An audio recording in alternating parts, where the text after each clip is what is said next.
हमने इतिहास की किताबों में पढ़ा है कि भारत के ऊपर अरबों मुगलों तुर्कों ने आक्रमण किए और भारत पे कई साल तक शासन किया।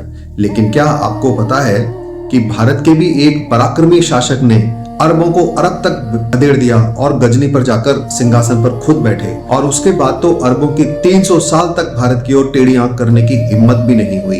ऐसे उस पराक्रमी राजा का जन्म इस राजस्थान की धरती पे हुआ, जिसके लिए कहा जाता है जहां वीरों की हुंकार से ही दुश्मन के दिल हिल जाते हैं, केवल मुट्ठियां तान दे तो पत्थर भी पिघल जाते हैं, जिसके हर कण के अंदर एक गाथा है बलिदान की। बप्पा रावल राणा सांगा कुंभा प्रताप की जननी ये धरती राजस्थान की। आज जो कहानी सुनेंगे वो है बप्पा रावल की। 712 ईस्वी में इनका जन्म हुआ।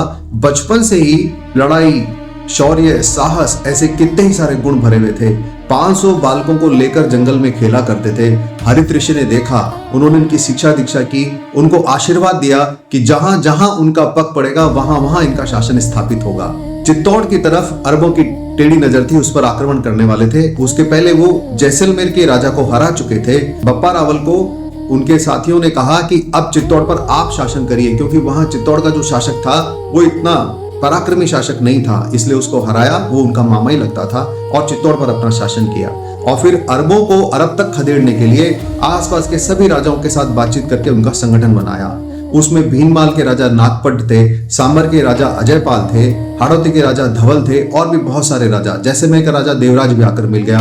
12 लाख की सेना बनाई और इस सेना ने अरबों के साथ में भीषण युद्ध लड़ा और उनको खदेड़ दिया सीधा अरब तक। और बप्पा रावल वहां पे खुद गए। उसके बाद उन्होंने इराक को हराया, ईरान को हराया और खुरासान को भी हराया और गजनी के सिंहासन पर खुद बैठे। और इसी के कारण से आगे आने वाले 300 साल तक अरबों की हिम्मत नहीं हुई भारत की ओर वो देख भी सके। ऐसे वो पराक्रमी राजा थे बप्पा रावल।